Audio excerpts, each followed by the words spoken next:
I was camping in the middle of nowhere in Washington. Not like an official campground, just way out in the forest where I wouldn't have expected another human for miles. One night, I wake up and hear something. I open my tent, and there is a guy sitting by where my fire had been right outside my tent. Nothing strange about the guy, just a normal looking dude, sitting there a couple feet from my tent. No backpack or anything with him, just a guy. He saw me open the tent, and his eyes got big, like he had just seen a ghost, and he took off. It shook me up pretty badly, but over the next day, I was able to put it out of my mind. After writing it off as just some strange occurrence, and a guy that was maybe high or something, and had somehow managed to set up a camp not far from mine. Then, 2 days after that, and 10 to 15 miles away in a totally different direction, that nobody could take the same path as on accident, I was sitting by the fire that night, and I started to hear noises that I got more and more convinced were a person. I called out to them, and out of the darkness someone was like, "Yo, do you know how to get to Bell's Canyon?" I said no, I don't even think that's a real place there. They kept talking from just out of my line of vision. I tried to see them with my flashlight, aimed that way, and sounded kinda scared, and not wanting to piss off a potentially crazy person. I pointed the flashlight somewhere else. After like 15 minutes of being freaked out, and this person just talking and asking completely random questions, from the darkness, it sounded like the voice had gotten closer. So I ended up shining my light that way again. And it was the same dude who had been outside my tent 2 nights before. He must have followed me about 15 miles over 2 days, because there is no way he could have ended up in the same spot as me, as big as that wilderness is. No possible way. As soon as I shined my light on him, he took off again. I started to chase him but didn't want to get lost in the wilderness in the dark, so I stopped quickly after about 100-200 feet. This one couldn't be written off, because the only way he could have been in both places is if he was following me. I decided that the trip was over first thing in the morning, and ended up hiking back out over 3 days, always doubling back, trying to throw anyone following off my trail, and sometimes hiding and waiting to see if he would come by following me. I really can't describe how terrifying it was, to feel like I was being hunted through the woods, and to actually have to brainstorm on things I could do to best avoid ending up being killed. On the first night of hiking out, twice, I heard what sounded like a person walking circles outside my tent. But by the time I got the courage to look out, nobody was there. On the second night, I heard what I thought was an animal making noises at first in the distance, but I slowly decided that it sounded more like a human making animal calls. But it also could have been an actual animal, but I didn't actually see the guy again, but it really sounded like a person making noises. I basically cried when I finally got back to my vehicle. The relief was so strong. To this day, this was the most terrifying experience I ever had. I have no idea who the guy was or what his intentions were, but I just can't really articulate just what a terrifying few days it was. The whole situation was pretty intense, especially given that it went on for a few days. Like, imagine the feeling of noticing that there is someone following you in a dark alley, then stretch this out into 3 days, and make it to where you have to sleep in the alley, and that's exactly what this experience was like. The feeling wasn't of being scared, but it was this constant knot in my stomach that someone out there was hunting me for 3 days.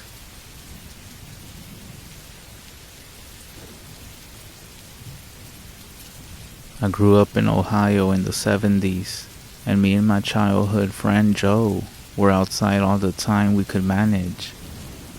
Joe lived on a farm that was next to a pretty big forest, and my parents would drop me off in the morning, and we would stay in the woods all weekend. We would only come out for school. We would be out there building shelters, traps, practice making fire with sticks. When we got to be in high school, we got this notion to pull a Stand By Me. This was based on the movie of the same name that had just come out. The idea was that we would walk the railroad tracks out into the country, but instead of looking for a dead body, we would find cool bridges to fish from and camp a little ways off the tracks. Of course, we knew this was dangerous and we would likely be trespassing. We had a lot of fun. We did find beautiful rivers. We discovered bridges no one went to. We fished. At night, we camped in the woods just near the tracks and made small hidden fires. Nothing bad ever happened. It was the best. In fact, it was so fun we did it a bunch of times and never had a problem. After high school, me and Joe went our own separate ways. We both ended up leaving home, but we always stayed in touch and always tried to coordinate visits, so we would see each other often. Well, one summer, in the mid-90s, it worked out that we were both in town for about a week. We would do stuff with family in the day, and at night, we would catch drinks at the bar or sit outside Joe's house around a fire and talk about the good old days. One night, me and Joe got to talking about our Stand By Me trips. Remembering these moments and drinking beer are a hell of a mix. Soon, we decided to take a day, walk the rails, camp one night, and walk home. When the day finally came, we started early in the morning. We had my wife drop us off in our old spot, where we used to always start, right outside our hometown. She thought this was absolutely crazy and made sure to mention it. When she pulled away, Joe said that instead of walking the usual way, we should take the opposite direction, just to be adventurous. We knew the land well. We had a map, so I gave a what the hell, and off we went. The day went fine. It was fun and a little sad, but in a good way. We found a bridge and sat on the edge, smoked the joint and moved on. We had no fishing gear, but we brought some canned food and more stuff. Before the night arrived, we picked a spot to camp. It was a thick forest area, trees on every side of the train tracks, so you felt like you were in a tunnel. We also brought small hammocks to sleep on, but before we set them up, we decided to do a little scouting of the area. Now, this is also something we used to do in the old days as well. We would walk the area around a little bit to make sure some dude's house wasn't just over a hill and we were actually camping in their yard. We walked maybe 100 or so feet into the woods, and we also went up a small incline. We figured if we didn't see anything from on top of this short hill, we would be fine. But when we got to the top, we saw an old building down at the bottom. About 100 yards into the woods, it was barely visible. We pondered over what to do. We both assumed it was a sugar shack or something, because there didn't appear to be a clear road into it. From where we were standing, everything was quiet. No movement. Nothing could be seen. No lights. We decided to walk a little closer just to make sure. We came down the hill very slowly, and as we neared the building, we saw it wasn't a sugar shack at all. It was an old church. It looked like it had been abandoned for years. It was a squat, sagging building whose wooden planks were almost black from years of rot. A cross still stood on top of the place. None of the windows had glass and there were no doors, just open doorways. We got close enough to see inside, and there were rows and a section up in the front for a preacher to stand. We didn't go all the way in. We didn't want to. Beyond all that, there was no sign of anyone else, no footprints, no roads. It was an abandoned church. We quickly left and went back up the hill to our spot we had picked to camp. Having a hill between us and the church made us feel better, but we were still a little uneasy. We chalked it up to the natural creepiness seeing a church in the middle of the woods. Besides, at this point, it was dusk, and we just decided to rig up our hammocks and go to sleep and move on early morning. When the night came, we were laying down, and we began to hear something in the direction of the church. Our conversation about it went a little like this. Do you hear that? What the fuck is that? It sounds like people singing. And it did sound just like singing. We both slid right out of our hammocks and hunkered down, straining to hear more. We listened for a minute or two, and the singing continued. Finally, we decided to creep back up the hill and see if we could spy where the sound was coming from. We could still move very quietly in the woods from the old days. It was second nature to us. The moon was barely out, but it provided enough light so you wouldn't walk right into a tree. It was near pitch black, and we didn't use flashlights as we crept slowly up the hill, and we didn't even speak. When we got to the top, we saw a light in the distance. It was coming from the church, and the singing was coming from inside. Joe and I put our heads close together and had a conversation that boiled down to this. Can you believe this shit? The light looked to be candlelight from the way it flickered, and even though we tried, we couldn't make out what was being sung. It sounded like church music, but in a different language. We sat and watched for a while, trying to see who was there, but we only saw shadows. We had no intention of getting closer either. We had a lot of space between us, and we aimed to keep it that way. The singing continued for a bit, and then it stopped. After that, a male voice began to chant. I was already freaked out, but this voice scared the shit out of me. It sounded like some Old Testament preacher you see in movies, but again, it was like he was speaking in a different language, because we couldn't even understand a single word. Eventually, it got to where the single male voice would say something and then a bunch of voices would answer in song. This lasted for a while, and then they all broke into this long, sustained crying that just kept getting louder. It got so loud and so disturbing that I covered my ears. Then, it finally stopped. At this point, I was just getting ready to say, "Let's get the fuck out of here, man," when Joe put a hand on my shoulder and hissed, "They're coming out." We were far enough away that we couldn't make them out really well, but what we could see was a line of figures walking out the doorway, all holding hands in a single file. We could see some of them had flashlights. They began to sing again, and the light from the flashlights began to move towards us and the hill. That's when we booked it back down to our campsite, grabbed our shit, and ran to the tracks. Once there, we ran down the tracks in the direction we had come from. After a few minutes, we stopped and looked back. We saw lights coming down the hill. They were moving weird, like whoever was holding them was also shaking them. We continued to run and walk as fast as we could. We eventually stopped seeing the lights and came to a road. By our map, we knew a small town was about 15 minutes down, and we walked there, got to a 24-hour gas station, and called my wife to come get us. My wife and all her other friends just thought it was kids messing around, but I heard those voices, and they sure as hell didn't sound like kids to me.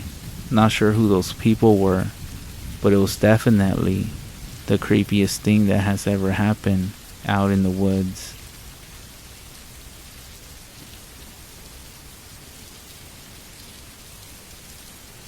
I try to live my life without too many regrets. I had highs and lows like everyone else in life, sure, but I do what I can to not worry too much about what could have happened if I made a different choice, if I maybe hadn't taken the road less traveled. Everyone makes the best decisions they can with the information they have available to them at the time. Going through all the what ifs is crazy, because the only way you would have made a different choice is if you had some other detail, which of course you didn't. You can never be exactly sure what the sequence of events might have looked like if you gone right instead of left. And yet, there is one choice I made, one road that I took, that I just can't help but wonder how things might have turned out if I had only done something different. My job has me move around pretty often. I'm not going to get into what I do. That has no bearing on the story. But a couple of years ago, I was working in Philadelphia and living on the other side of the Delaware River in Cherry Hill, New Jersey. I'm originally from northwestern Pennsylvania, and this was the closest I had been to home since I moved out of college. So I took the chance to go see my parents whenever I could. I knew I would be moving again before long, and my folks aren't getting any younger.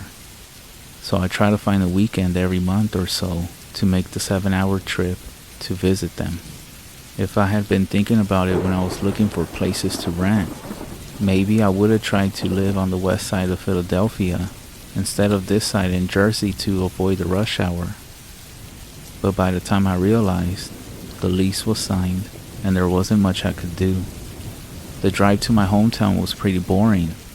I would take the Ben Franklin Bridge across the river, head up I-476 for an hour or so, then a long slog across basically the entire expanse of Pennsylvania on I-80 before another hour north of I-79. The only thing about the drive was how long it would take me to get through Philly, because once I got on the 476 extension, I could predict my ETA within 5 or 10 minutes. My second summer in Jersey, I had taken 2 weeks off and planned on spending the second week back home. Things changed that first Wednesday though, because a big storm came by and knocked out power in a good part of the area where I was living. Dealing with 90-degree heat with no AC wasn't something I felt like spending the first half of my vacay doing. So after one uncomfortable sweaty night, I let my parents know that I was heading over a few days earlier. I should have left first thing in the morning, but because I had a couple of things to take care of before heading out, by the time I finally got on the road that Thursday, it was past lunchtime and getting on mid-afternoon. For whatever reason, the traffic in Philly was heavy, and by the time I finally got through town, I was a good hour behind schedule. Still, based on my timeline, I figure I'll still be able to make it early enough to grab a dinner and beer with my dad and brother before cashing in for the night. There were 2 things I hadn't taken into consideration. One was the number of other folks that, apparently, had the same idea to get out of town that I did, and that the road construction must have sprung up in the time since my last trip home. The interstate highway system is a heck of a thing. Being able to zip along at 65-70, or in some remote places like West Texas even faster than that, makes cross-country travel take a fraction of the hours it would otherwise. I can't tell you the number of times my folks always talk about the days before the interstate, when going to see friends outside of DC would take almost twice as long as it does now. What's truly remarkable to me though, is that even though the entire system of highways was built start to finish in a mere 35 years, it sure seems like when parts of it go under construction, they stay that way forever. Traffic was heavy, but moving, and I was making decent time until I saw the first orange warning signs letting me know that 4 lanes were reducing to 3, and then 2, and then 1. There were hundreds of cones stretched down the road as far as the eye could see, and see I could as the cars in front of me reached a complete and total standstill. It was one of the worst deadlocks I had ever been in. Seriously, I think I moved about a mile in about an hour. After about 3 hours, my stomach started grumbling. With an exit just ahead and no end to the traffic jam in sight, I got off and found a diner to grab some dinner. Even if traffic picked up, I still had a solid 5 hours of driving ahead of me. So at that point, I knew for sure it was going to be pretty late that I was getting in. After finishing eating, I got back on the road. Things looked like they were picking up for a couple of miles. But then, I came up to the back end of a jam and was right back to waiting. We were moving a little bit better, I think averaging about 5 miles an hour at this point. But as the sun started edging towards the horizon, I pulled out my phone and started to see if Google could point me in any kind of workaround. It's a funny thing about human nature. Most of us don't like to sit still. Studies at airports show that people would rather walk further to baggage claim to get their luggage, even if the total time would have been less if they had a slightly longer wait at planeside. Well, the power of the internet appeared to be in my favor.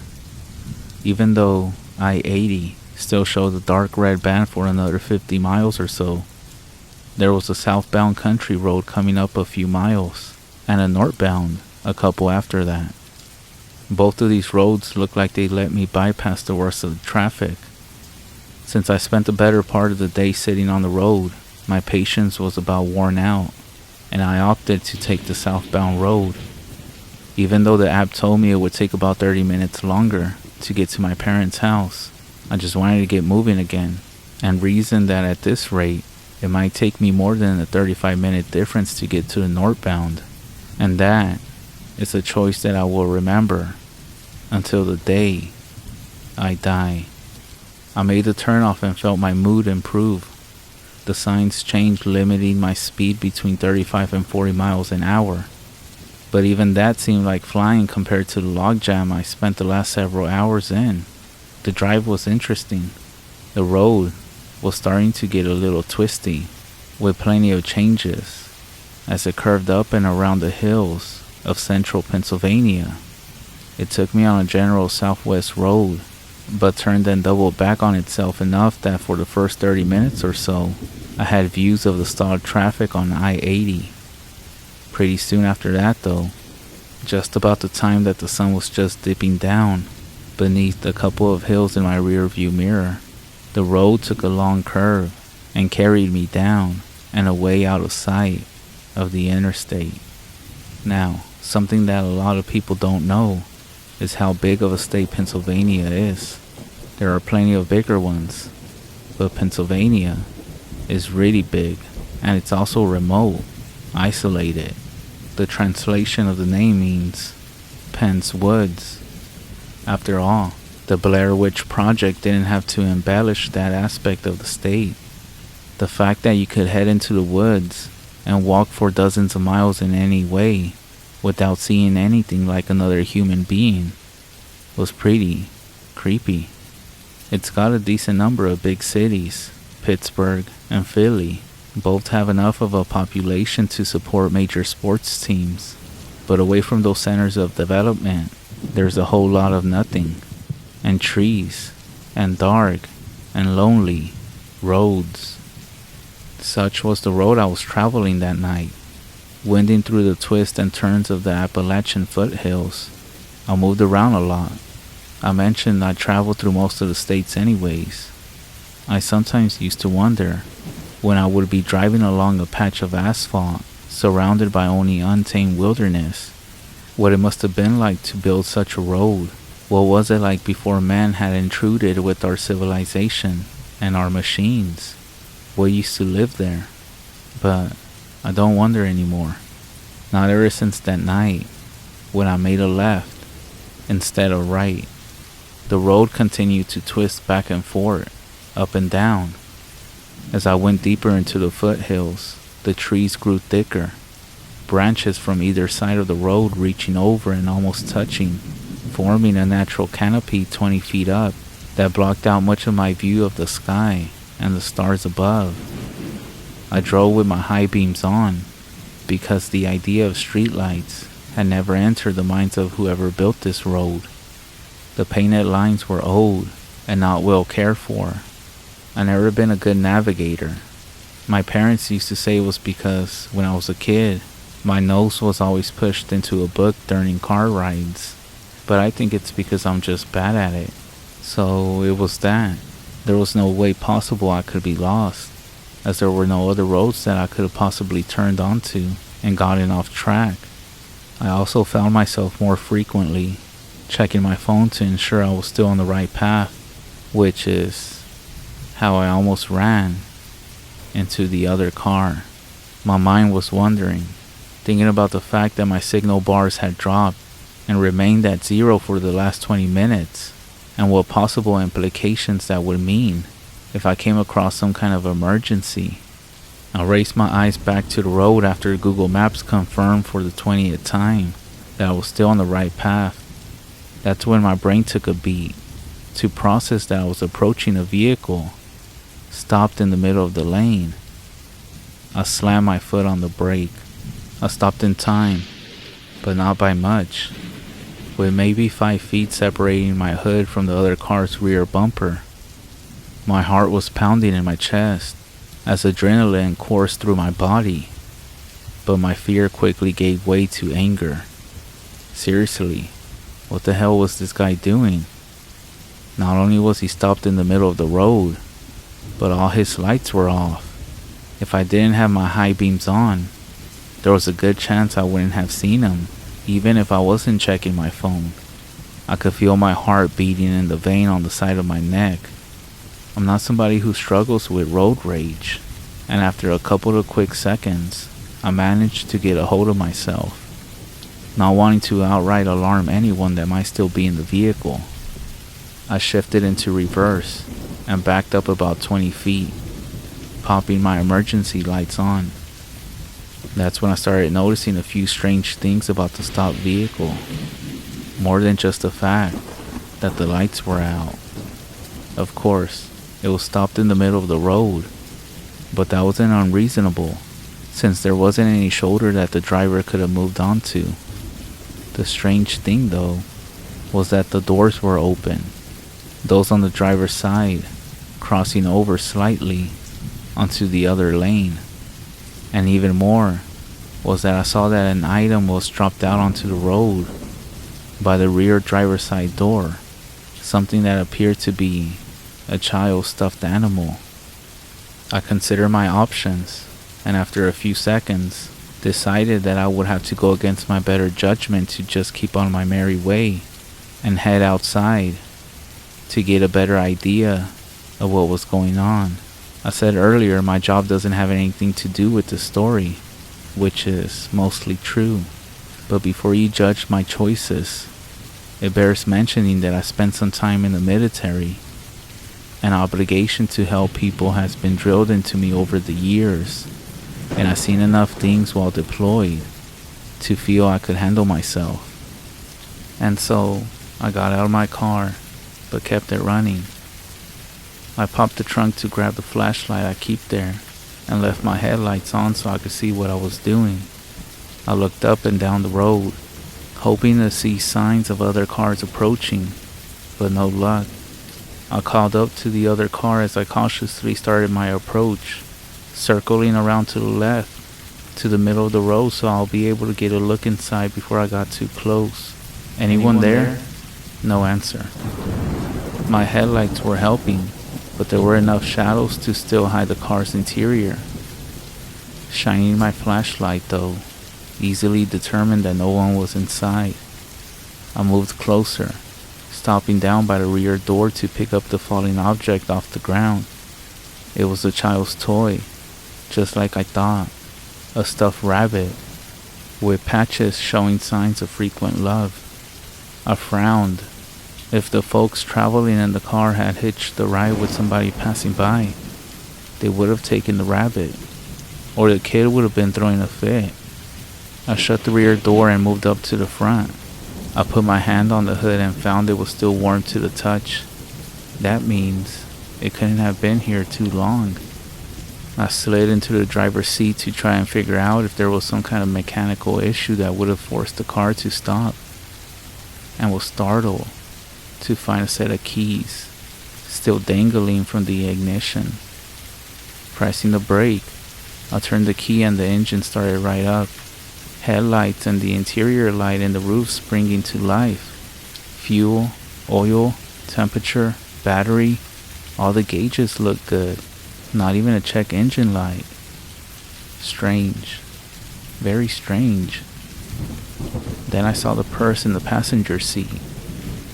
I picked it up, a normal brown shoulder bag, and briefly rummaged around before finding a wallet inside. Everything appeared to be intact. About $40 in cash, a couple credit cards, gym membership, Sam's Club card, the driver's license named the owner as Mary Walker, a pretty blonde that had just turned 30 the month before. There were a few pictures showing Mary in stage poses, sitting on a blanket under a tree. A huge, bearded lumberjack of a man hugged her from behind. A small ponytail girl with a goofy over-exaggerated smile on her lap. That's when I felt the hairs on the back of my neck stand up.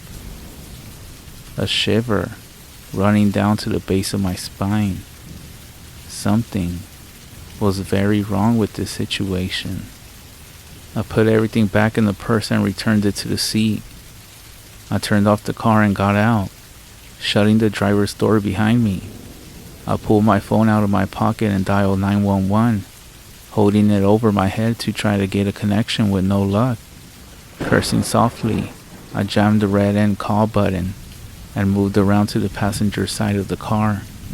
I played my flashlight around and noticed that some of the foliage at the edge of the road was bent and trampled, like someone had walked through it.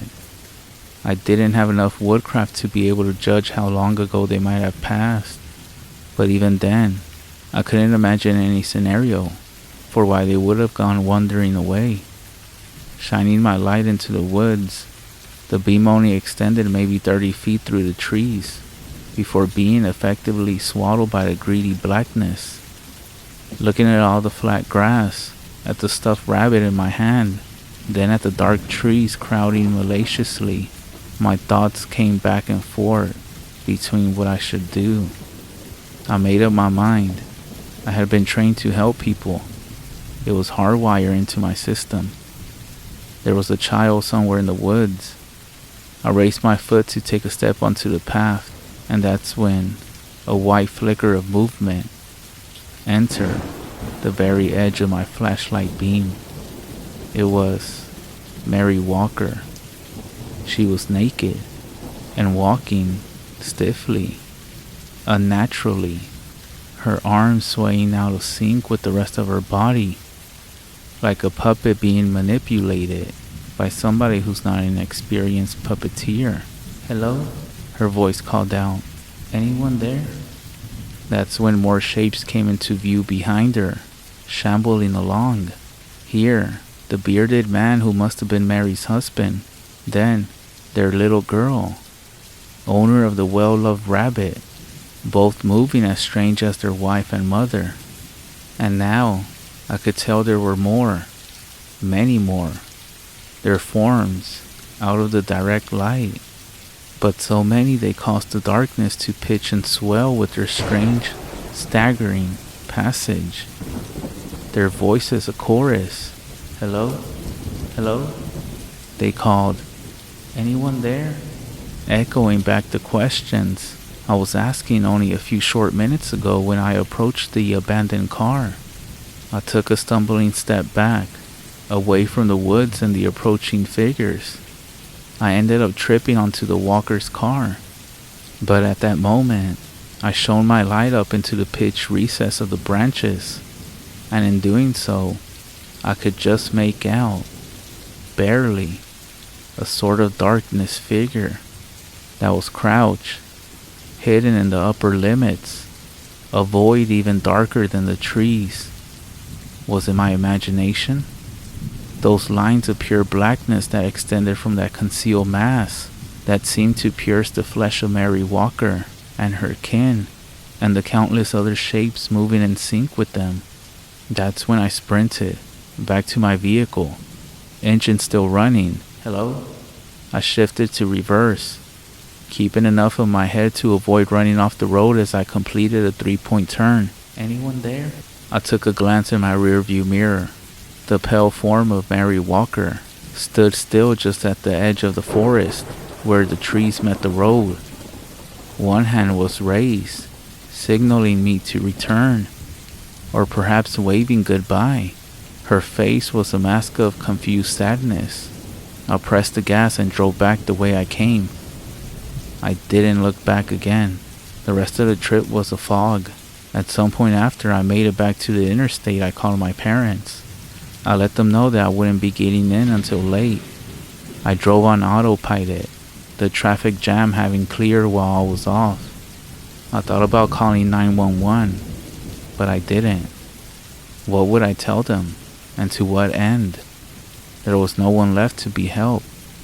I try not to go through life with too many regrets, wondering about what if. But this one, this choice, what if I had left earlier in the day? What if I hadn't stopped for dinner? Maybe I would have still gone left. Maybe I would have been there in time to help the walkers. Maybe I would have been taken by that black thing that was fishing in the darkness. What if I had gone right? Would I still be ignorant, going through life, unknowing that there are these things out there? I try not to think of it too often, but every now and then, all these thoughts turn to the stuffed rabbit. It wasn't until I reached my parents' house that night that I realized I still had that rabbit clutched in my hand. I used to wonder, before man brought our roads and civilization, what was the wilderness like? What lived there? But I don't think about these things no more. I can't afford to. At least, if I don't want to wake up screaming. There are things out there in the woods, in the darkness, in places that humans still have not ventured out to. So be careful when you're out traveling, going into these country roads, and that no matter how bad the traffic is, always stick to the interstate.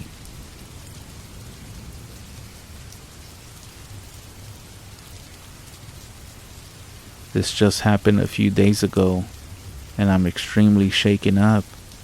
Some backstory first.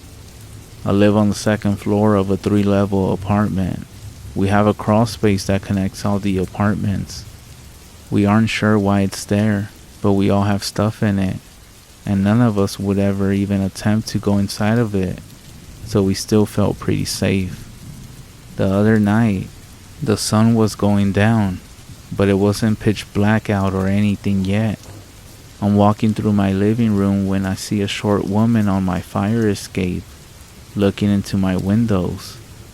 This is extremely bizarre, considering it's still semi-light out, and she must have literally gotten onto a fire escape somehow. We have 2 windows that the fire escape reaches, and she was looking in both, but didn't see me. I crawled onto the ground and my heart was racing as I watched her try to open the windows. I didn't know what the fuck to do because my phone was in the other room. After what seemed like forever, she finally left. I went into my room to get my phone to text my landlord and call the cops. I came back into the living room and was looking out the windows to see if I could locate her, when all of a sudden, I hear a weird noise coming from the ceiling. We had one of those tile ceilings made out of separate slabs of cork or wood. I looked up to see one of the slabs lifted up, and 2 eyes were staring at me. I have no clue how she got into the crawl space so quickly, but I grabbed the nearest thing next to me, which was a broom, and started hitting her with it through the ceiling, and called the cops as soon as she crawled away. They showed up and searched the place and didn't find her until a few days later, when she was on someone else's fire escape. The cops said she was definitely on some hard drugs, and that she was very violent. I'm glad she's gone. This was the scariest experience I ever had. Imagine some crazy lady coming through the ceiling as you're laying down in bed tonight, looking up.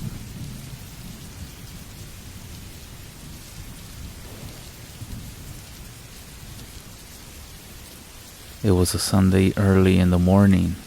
I live in the suburbs, but my parents own a farm that I enjoy going to because I get to see my dog. Her name is Molly. She's a mutt, but she's not a tiny dog by any means.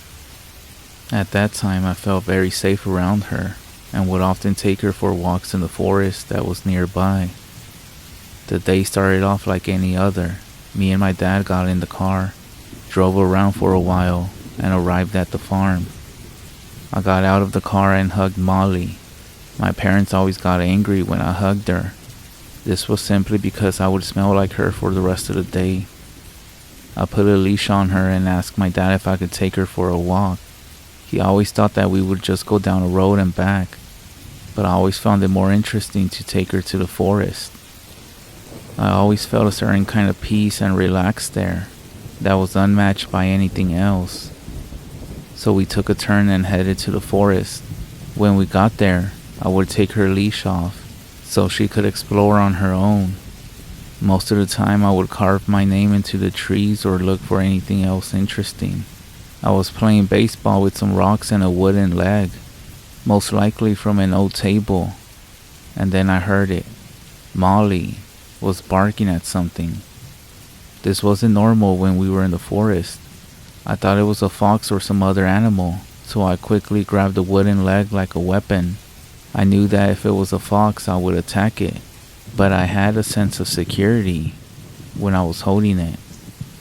I called out to Molly, Molly, Molly, but she kept barking. This was actually very strange for me, because she always came to me when I called her. I followed the sound of her barks and stumbled across a scene that I'll never forget. There was a man, most likely in his late 50s, half naked, carrying a large machete in one hand and holding moonshine in the other. This was the first time that I stumbled across someone in the woods, especially someone half naked and carrying a big-ass machete. He was completely ignoring Molly and hacking away at the ground for some reason. I didn't really know how to handle the situation. Even now, I still don't know how I would handle it. "Sir, are you okay?" I said, confused. I don't think I understood the seriousness of the situation at the time. He turned around, revealing his face. He had blue eyes I had never seen to this day. I could see them so well because they were wide open. "Come here, boy. Look what I dug up." I was afraid if I didn't listen to him, he would start chasing after me, and that was something I wanted to avoid at all costs. I got closer, but kept a good distance.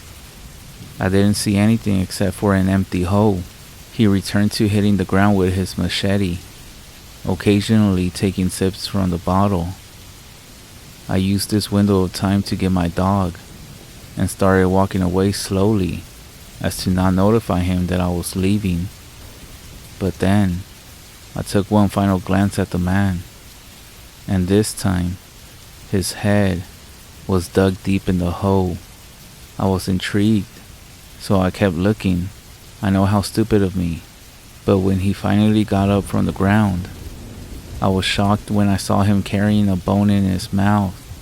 I have no idea what animal it belonged to, if it even did belong to an animal. That's when I saw enough and started running with my dog. As we ran, I heard him laughing, and then I saw something flying from the corner of my eye. It was that damn machete. I heard him yell, "God damn it." This actually made me run even faster. I know the forest very well, so I wasn't afraid of getting lost. I went through branches and bushes until I got out of the forest. But I didn't stop running until I arrived at the garage, where my father was testing out lights on our tractor. I didn't tell him a single thing about the man, since I was afraid that he would get angry and wouldn't allow me to walk Molly anymore. Needless to say, I never, ever went to that forest alone, ever again.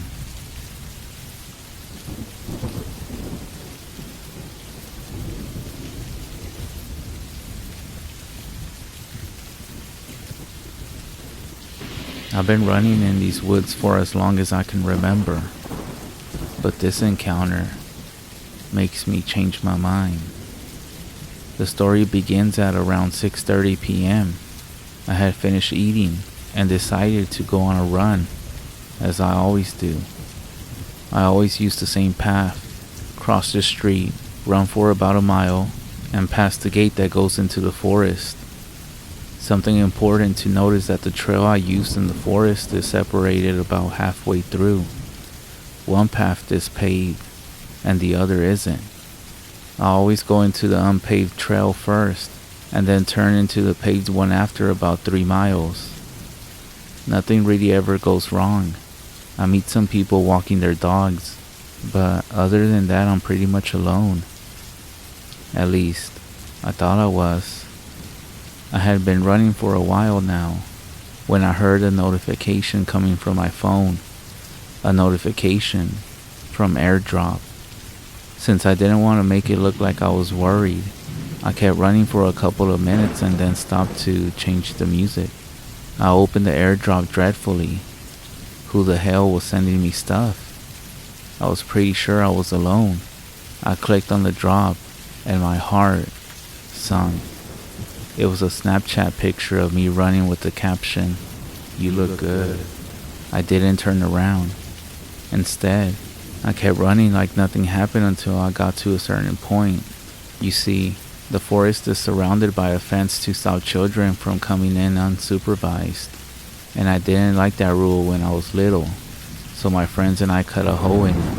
When I was aligned with that hole, I quickly turned and buried myself into the forest, aiming for my escape. I could hear something behind me, and I still didn't turn back. When I finally got to the hole, I jumped through it, and absolutely booked it to the fire station that was a couple streets down. The last thing I could hear when leaving the forest was an angry huff, and metal scraping against metal. I still don't know who it was or what they wanted from me, but I will never run in this forest again.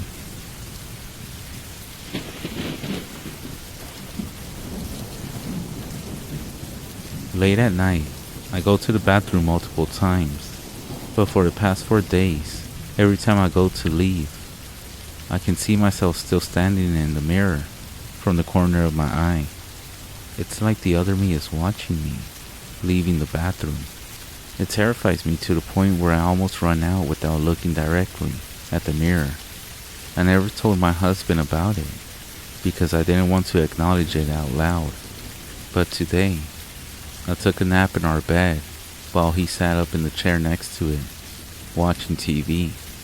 When I woke up, he told me that he had seen me sit up and crawl backwards to the edge of the bed and stand up in front of our bedroom door from the corner of his eye. He thought it was weird, but I got up like that because I'm in the last month of my pregnancy and I can't really move so well without it hurting. So he tried talking to me, but when I didn't answer, he said that he looked at the door to find me not there and still sleeping in bed. I got really creeped out, and I finally told him about what I had been seeing in the bathroom. He thought it was creepy as well, but didn't want to really talk about it anymore, because he thinks it will give whatever it is power or energy. I have no idea what it wants, or why we have both seen it, but if you have any idea, please let me know. Also, as you're getting ready for bed tonight, walking out the bathroom.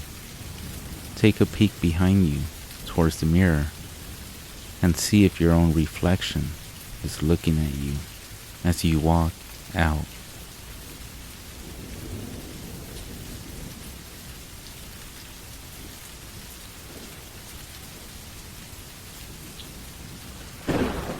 They say that if you come face to face with your doppelganger, it's an omen or warning of death for both you and your twin. Because of this, if you see a replica of yourself, run for your life. If you keep seeing your doppelganger, chances are that your days are numbered because you'll soon come to an end. There are many stories regarding encounters with doppelgangers, none of them pleasant. Often, a person does not actually see their own doppelganger, but someone else does. Can you be at two places at once? Well, of course not, but it's a very strange feeling when someone who knows you very well insists that they saw you just 30 minutes ago and you were nowhere in the vicinity. Imagine this happening time and time again. You'll soon go insane. The story goes that a doppelganger will precede the arrival of the real person. Many stories explaining their experiences with these things have this in common. Perhaps he's one step ahead of you.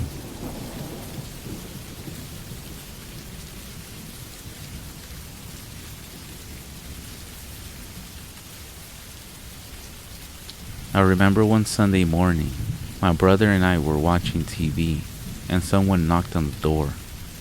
We lived in an apartment that was empty. The owner hadn't rented the second floor. It was a 2-bedroom apartment with a kitchen and a bathroom by the door. A small apartment but with a big window that faces out to the door. So when I heard someone knock, I checked the window and I saw my father. So I thought.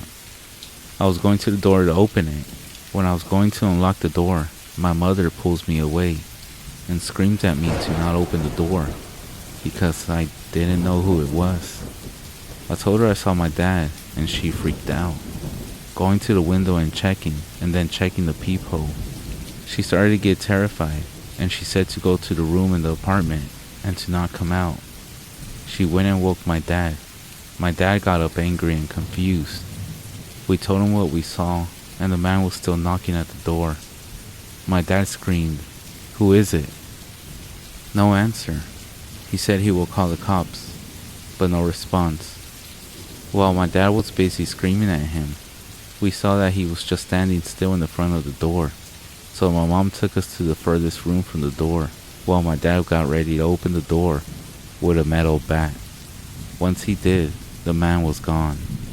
My dad goes out looking everywhere around the apartment for him. The apartment door was a heavy metal door, and I always was heard when someone comes in and out, but we heard nothing that morning, and nothing when my dad opened the door. We heard no footsteps either, but my brother, my mother, and I saw that man that looked exactly like my father.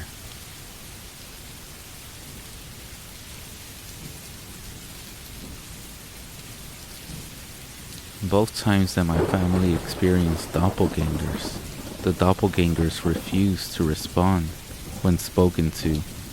The first was my sister's doppelganger, who my brother told to go downstairs for lunch. She didn't answer. When my brother walked downstairs, he instantly saw my actual sister wearing a different shirt.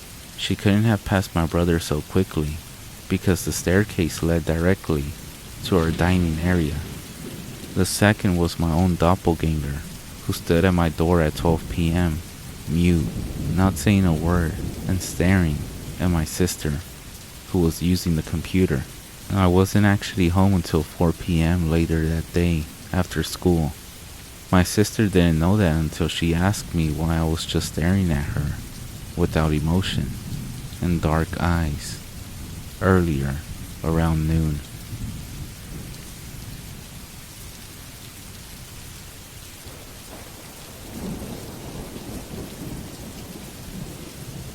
I was in middle school, I was at a friend's apartment she lived in with her mom. Her mom was pretty cool and let us party there, and she was always at work for long, late hours. There was a group of us there, maybe 6 people or so. Everyone was in the living room, except for this couple who were in the mom's bedroom with the door closed and lights off. We had all gotten pretty baked. I had just made myself a snack and was walking to my friend's bedroom, which was right past the mom's room where the couple was. As I walked past the mom's bedroom door, out of the corner of my eye, I saw the door opening from the inside, and a partial head of what looked identical to my friend's mom, who obviously wasn't at home at the time. I didn't think anything of it since there were so many people in the small apartment, and kept walking and sat in my friend's room. A minute later, the girl who had been screwing around in that bedroom came out and yelled at me and asked me why I had kicked the door open. I told her I saw someone come out of there, and she was adamant that I had walked by and kicked the door open. The more I thought about it, the more weird it was. I thought she was messing with me at first, but the person I saw didn't look like anyone that was there at the time. It looked so much like the mom. If it were her, it would have meant that she had somehow snuck back into the apartment after being gone for hours, hiding in her room in the dark for over an hour while this couple was messing around in her bed.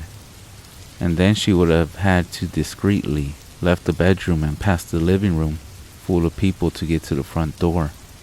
I always thought it was maybe a ghost, but now that I've seen so many stories like this, I'm thinking maybe a doppelganger. I stopped hanging out over there the next year or so I don't know if anything else weird like that happened again.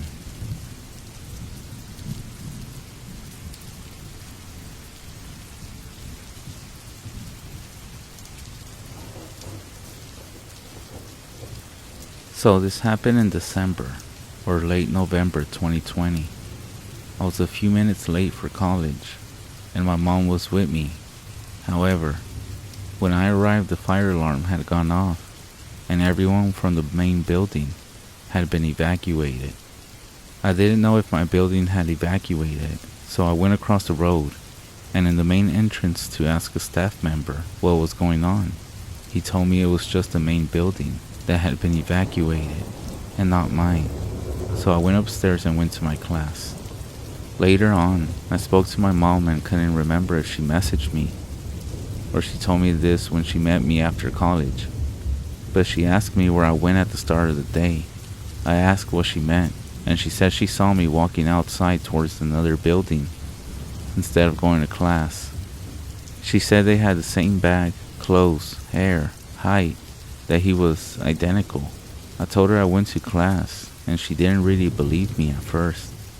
But I know I went to class and eventually she ended up believing me. She most likely thinks it was just some strange look-alike, but she doesn't know about doppelgangers and mimics, and after reading some stories on here and other paranormal stories, I'm pretty sure it was something paranormal my mom saw. To make it scarier, I knew from folklore that seeing a doppelganger of yourself most likely means that you're going to die. However, I didn't know what it meant if someone else had seen your doppelganger. So I looked it up, and it means that the person the doppelganger was impersonating is or will become very ill. I had health issues all my life, but never anything serious like a disease, and didn't have any that I knew of at the time. However, just a week ago, I found out that I have gum disease, and it had been causing me to feel nauseous. I even had to go to an emergency appointment to my local dentist. I know that gum disease is due to natural causes.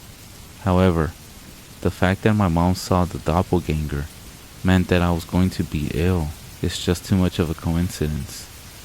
Because of my OCD, I do see hallucinations, and if I had seen it myself, I would think I was just hallucinating. However, because my mom saw it, I believe her because she doesn't have a mental illness. She doesn't do drugs and hasn't smoked in over 20 years. She also wasn't drunk, and is not the type of person to make something up.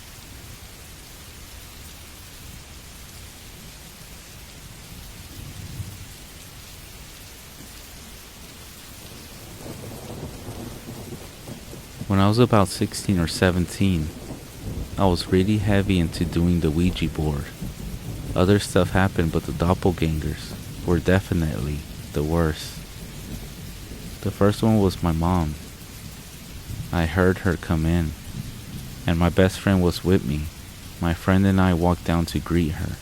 She looked like a younger version of my mom and was carrying groceries. So I tried calling out to her, but she didn't respond and walked into my brother's room. Then I got a sick feeling. I called out to her, but she didn't respond still. So I followed her up, but she was not there. When I walked back down, my real mom had come in and didn't know what was going on. She was also wearing a different outfit. The next one was my brother. My mom was talking to him on the phone, and he said he was on his way home. As soon as he hung up, my brother walked in the door. He talked to us for a little bit. My mom wanted him to take out the garbage or something. And then he walked to the bathroom. He had been in the bathroom for like 15 minutes, and then I got the sick feeling again. I asked if he had fallen in or something. Then my real brother walked in and was freaked out. My mom checked on him all night to make sure he was okay. Both times they had darker eyes, and it felt sort of like a dream, but I was definitely awake, and other people also saw it.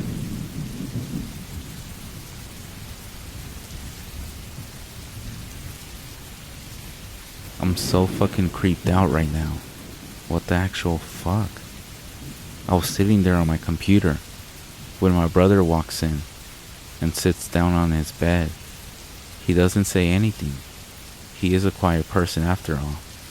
I go to the bathroom, walk back in, and he's gone. I look outside, and the car that he had left in with my mom a few hours ago still isn't there. I go outside to see if anyone else is home that I could have mistaken him for, and no, I'm still at home, alone. So what the hell?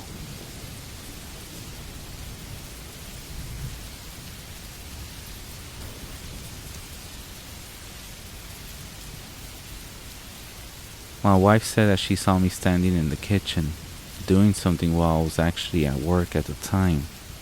She initially thought I had come home from work and was worried, and then this figure of me apparently vanished, which was naturally even more upsetting.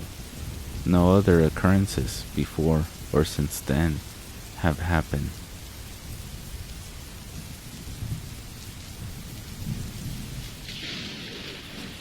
So I had just gotten real baked at my friend's apartment, walking home in broad daylight. Down the sidewalk ahead of me, I see two young girls, instantly recognizable as Mormon missionaries. They get maybe 50 feet away from me, and one of them waves and calls me by my name. We meet, and one of the girls gives a friendly hello. She acts like she knows me. Bear in mind that I'm pretty stoned, so I'm trying to figure out if I know her from somewhere, but she catches on that I don't recognize her, and she acts kind of offended. So she reminds me that we had some big long conversation on her friend's porch on such and such street just a few days prior. Now at this point in my life, I smoked a lot of weed, but I never drank or did anything else, and going to random parties and charming pretty young blondes was completely off the menu. I was already half in love from the moment she smiled at me. I don't think I would have forgotten this long conversation we apparently had. Now her expression, I remember, as I stumbled through this conversation. At first she thought I was joking, then she thought I was being mean, and then she kind of looked just as confused as I was. So I then suggest, maybe it was my brother you met. She looks at me and says, Not unless he's your identical twin. My brother and I look like brothers, but you'll never confuse one for the other. So we ended up parting ways. I don't remember the other girl ever saying anything. Then it dawns on me. She knew my name. I turn around. They're a few hundred feet away, and I yell, "Wait, how did you know my name?" But they don't hear me, and I foolishly couldn't muster the courage to run to catch up with them. That shit bugged me for weeks. I wanted to know what we had talked about.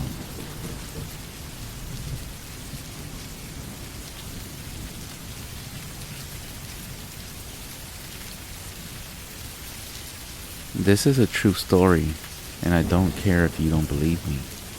About 3 years ago, my husband and I bought a house. Everything's been going good.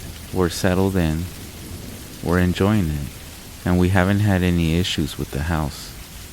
However, I had 2 experiences in this house that might be paranormal or doppelgangers. What I experienced is family members that I have thought I seen, but they were not actually there, and I'm wondering if anyone has any ideas on what they are. The first one was my husband. I turned into the hallway and saw him there, walking away from me and towards the bedroom at the opposite end. I called to him, but he didn't respond. As soon as he entered the bedroom, he turned to the left, but there was no one there. My husband had been upstairs the entire time. The second time was my dad. He was unloading some things from his truck and was going to bring them to the back door, which opens into the kitchen. I was in the kitchen and heard a noise at the door. Through the window in the door, I saw my dad bending over, as though he was bending down to untie his shoes. I ran to the door and opened it, but there was no one there. I saw my dad was still at his truck. Both times it's been a family member. Both times I haven't seen their face. These events don't feel wrong in any way or sinister. The movements that the figures made were exactly the movements my dad or husband would have made. Does anyone have any ideas or experiences with this sort of thing? Let me know.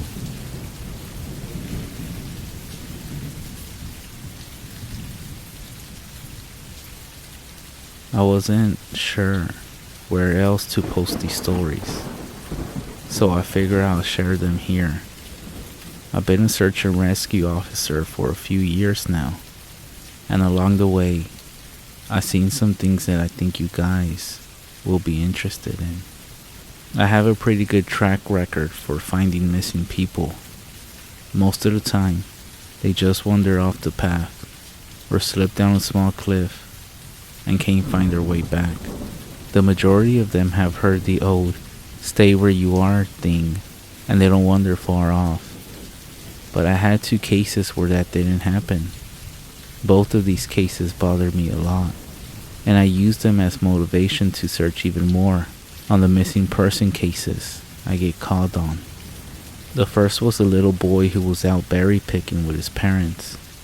He and his sister were together, and both of them went missing around the same time. Their parents lost sight of them for a few seconds, and in that time, both the kids apparently wandered off. When their parents couldn't find them, they called us, and we came out to search the area. We found the daughter pretty quickly, and when we asked where her brother was, she told us that he had been taken away by the bear man. She said he gave her berries and told her to stay quiet, and that he wanted to play with her brother for a while. The last she saw of her brother, he was riding on the shoulders of the bear man and seemed calm. Of course, our first thought was abduction, but we never found a trace of another human being in the area. The little girl was also insistent that he wasn't a normal man, but that he was tall and covered in hair like a bear, and that he had a weird face. We searched the area for weeks, It was one of the longest calls I ever been on, but we never found a single trace of that kid.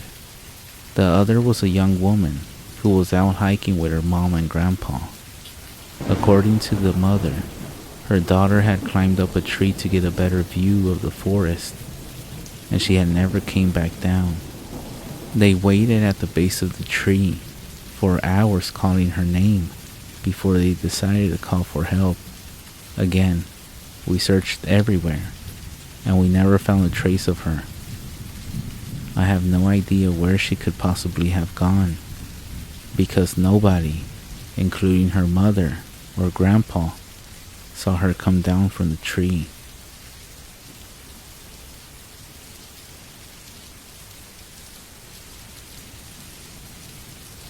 A few times, I've been out on my own searching with a canine, and he tried to lead me straight up cliffs, not hills, not even rocky faces, straight, sheer cliffs with no possible handholds. It's always baffling, and in those cases, we sometimes find the person on the other side of the cliff, or miles away from where the canine had led us. I'm sure there's an explanation, but everything's so strange out here. One specific sad case involved the recovery of a body. A 9-year-old girl had fell down and got impaled on a dead tree at the base. It was a complete freak accident, but I'll never forget the sound her mother made when we told her what happened. She saw the body bag being loaded into the ambulance and let out the most haunting, heartbroken cry I ever heard. It was like her whole life was crashing down around her, and a part of her had died with her daughter. I heard from another search and rescue officer that she killed herself a few weeks after it happened. Apparently, she couldn't live with the loss of her daughter.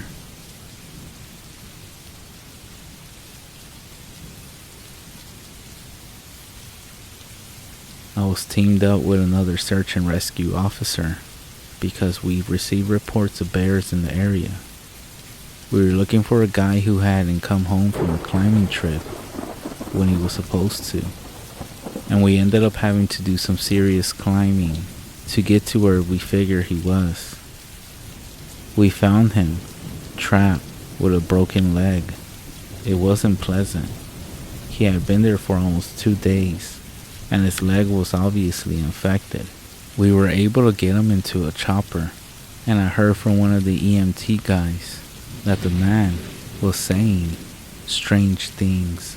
He kept talking about how he had been doing fine, and when he got to the top, a man had been there. He said the guy had no climbing equipment and that he was wearing ski pants. He said he walked up to the guy, and when the guy turned around, he said that the man had no face. It was just blank. He freaked out and ended up trying to get off the mountain too fast, which is why he had fallen. He said he could hear the guy all night climbing down the mountain and letting out these horrible, muffled screams. That story bothered the hell out of me. I'm actually glad I wasn't there to hear him say it. But can you imagine being trapped with a broken leg and hearing a faceless man running up and down beside you, screaming all night?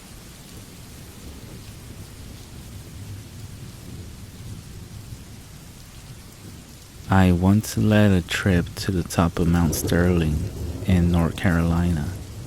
It's a tough climb to get to the top, and about 6 miles from the nearest road. I was leading a group of 8 middle school kids and 1 co-instructor. We were camping out on top of the mountain, and it was a beautiful night with a full moon. The kids and the other co-instructor went to bed in their tents. I chose to spend the night in a hammock that night. I was really into a book I was reading, so I stayed up and read until about 10:30 p.m. I turned my headlamp off to settle in for the night. Everything around me was rather bright from the moon and from the position I was in. I could see down the trail we had hiked to get to the top. I lay there enjoying the scenery and noticed something moving along the trail. Bears are common in the area, so I perked up. As it got closer, I could tell it was a person. We were in the middle of nowhere, and there was someone hiking up the trail with no headlamp or any gear. I was just frozen, watching this person move closer to our camp. They arrived at the top of the mountain where we were and just stopped. I watched as what appeared to be a man surveyed our camp. I really could only see the outline of him. He stood there for what seemed like 30 minutes, but may have been 10. He then turned and sat down under a tree, facing our camp. He was sitting up in a way that I knew he wasn't trying to sleep. He just sat there, staring at our camp. I had no idea what to do, so I decided to wait it out. And I waited, just staring at the man, while he stared at my camp. This went on until about 3:30 a.m. Then he stood up, took a moment to survey my camp a few minutes longer, and then went back down the trail he came up on. I, to this day, have no idea what that was all about, but it freaked me out.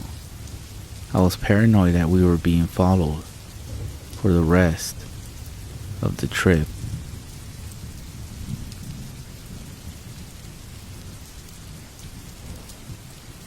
There was a group of teens that hadn't been heard from after their scheduled return time from a camping trip. A coworker and I head out into the general direction the teens had set off in. We had been hiking for most of the day and seen nothing. We're about 35 kilometers into the woods at this point when we start noticing strange things. Sticks carved like spears stuck into the ground, weird carvings in the trees, a child stuffed animal hanging from a noose up in a tree. This place was nowhere near any roads. It wasn't on the regular trails people would go on in the area.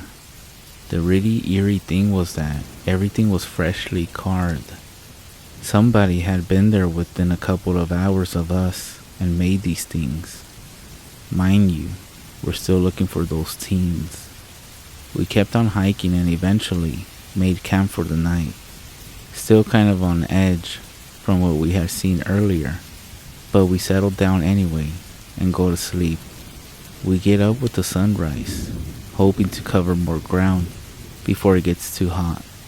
We pack up the gear and get ready to go, when I noticed a bit of a shirt that had caught on a small tree and ripped along with some shoe prints. We were thinking, great, maybe we're close by the teens, when a radio call comes through. The teens had just been found 20 kilometers east of us, and now they're calling everybody back. All those weird things we had seen from the day before came flooding back into my mind, and we wasted no time hiking out of those woods.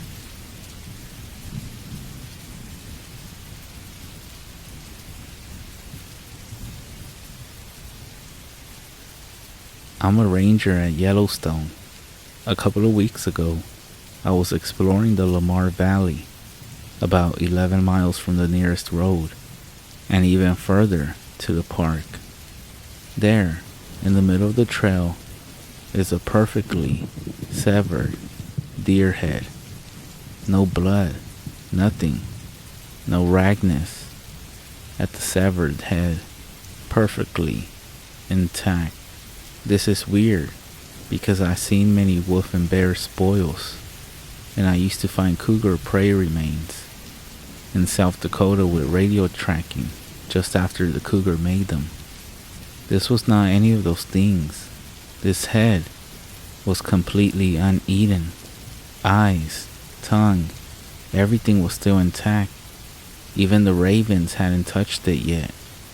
right smack in the middle of the trail. And again, no blood. Even a human doing it made no conventional sense. It was a doe, so it had no antlers.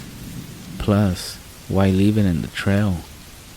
The whole thing, even in broad daylight, gave me chills.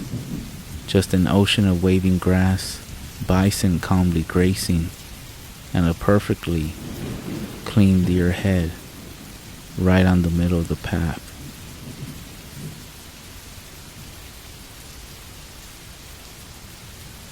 Our park lets kids from school in so they can look for animals in the forest and the streams. One day, a kid finds molars. The teeth look like they belonged to a human, but the teacher said they were a deer's. I dismissed it and completely forgot about it. 2 days later, they found a body with a smashed skull and jaw in another part of the park. All its teeth were missing. A local newspaper covered it, but all they had to say was thank the spooky skeletons for good bones and teeth.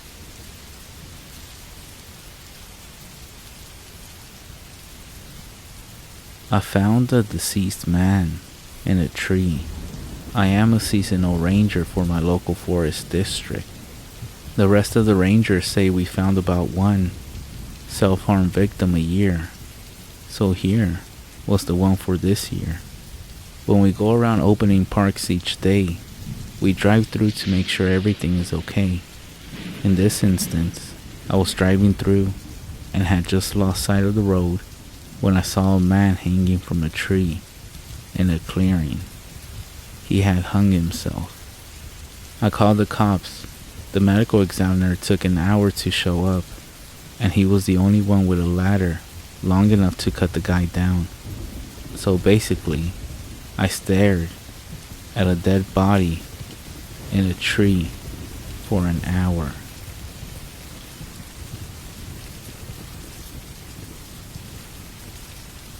I was surveying a remote restoration site near an old trail, and I heard someone walking up a nearby road. All the hair on the back of my neck stood up, so I grabbed all my stuff and started casually walking down the trail like I belonged there. I turned the corner and there was a shirtless guy swinging a crowbar around in circles, and when he saw me, he started yelling, "I got a crowbar, I got a crowbar." I think I nodded at him, squeaked something like, "Nice crowbar," and then I ran the mile or so back to my truck. A shed behind an abandoned house with a steel reinforced door broken off the hinges. The windows of the shed were boarded up from the outside. The only thing inside the shed was a queen-size bed with shredded white sheets.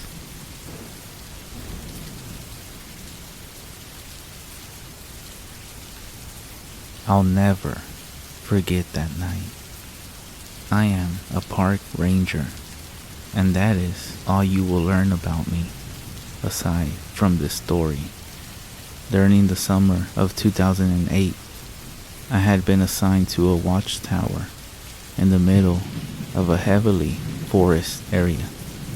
Most nights, it was uneventful, and I tended to just read a book as I waited for my shift to end.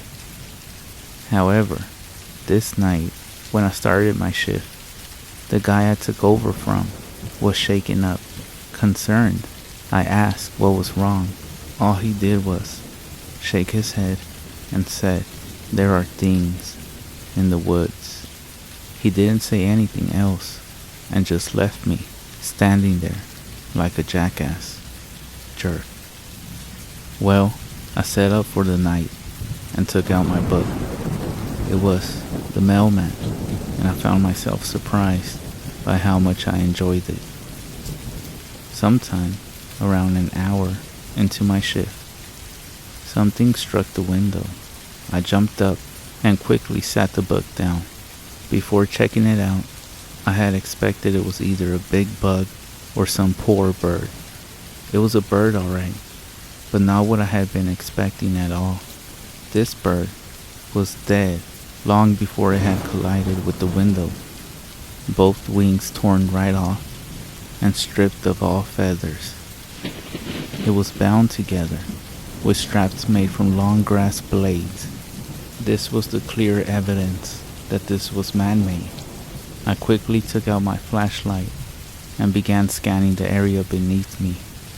I couldn't see much through the woods. However, as I did a quick double take, I swear I saw a dark shape dart away from the light. I feel this needs some elaborating. I could barely make out anything, but when I brought my light over this thing, I only got a brief glimpse. I literally couldn't describe it for the life of me. This thing was fast, too fast. Alright, listen up, you punks. If you're out there, show yourself right now. I used my most commanding voice possible. Nothing. As I drew my pistol, I heard the radio crackle. Naturally, I went to check and picked up the receiver. As I held it up to my ear, I could only hear static, so I at first assumed it was a glitch. But right as I decided to set it down, something stopped me.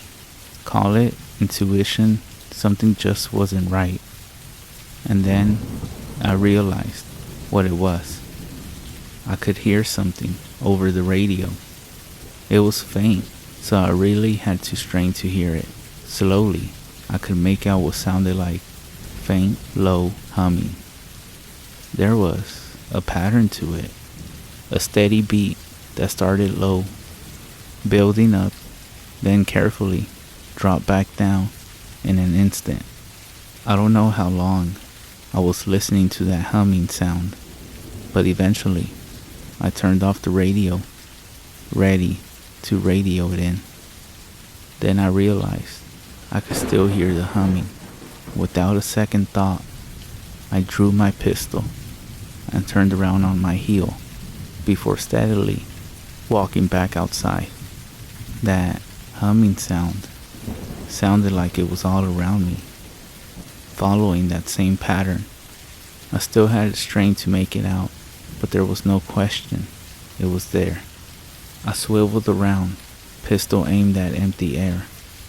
Every part of me was screaming to call for backup, but I wasn't sure what I needed backup for. I needed some proof of what I was dealing with, so I waited, on guard and ready, and then it stopped. As I became accustomed to the silence, I couldn't hear anything, not even a bug chirping. Cautiously turning my flashlight back on, I pointed it down at the base of the tower. Nothing whatsoever. Then I heard a creak. I immediately spun around, processing this information.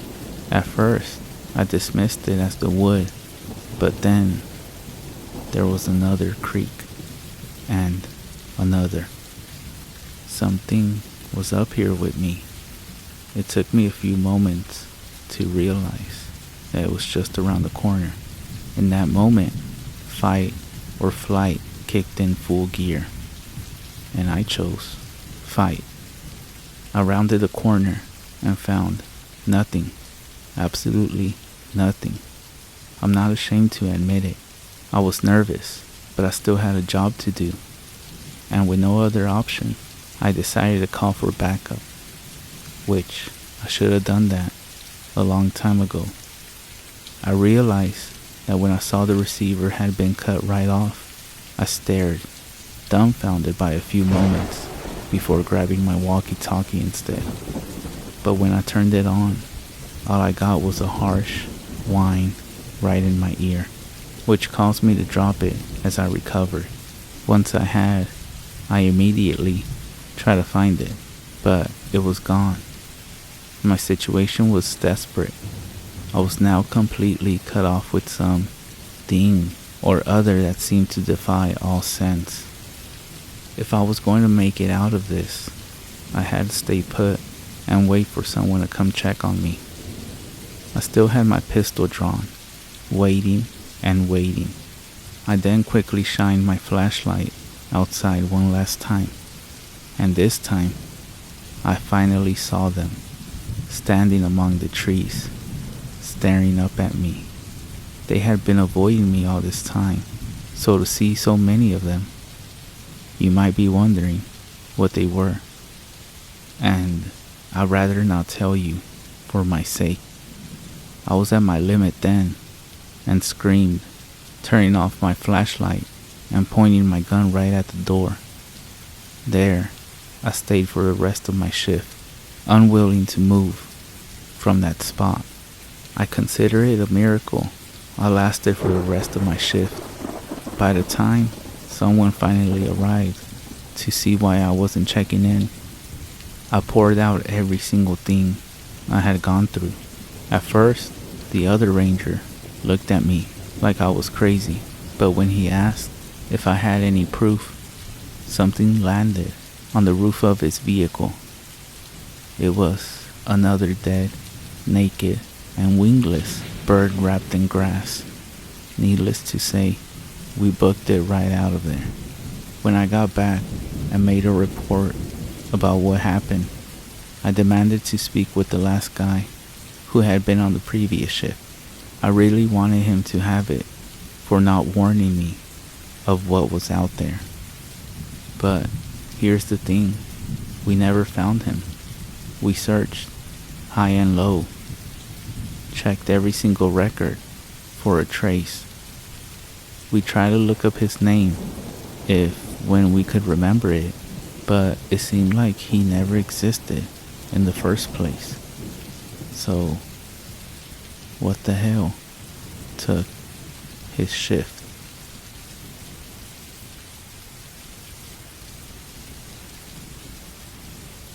My older sister, who is Irish, Italian, recently got married. Not her first, to this guy who is Navajo. Shortly after they settled down together, she has a boy from her first marriage.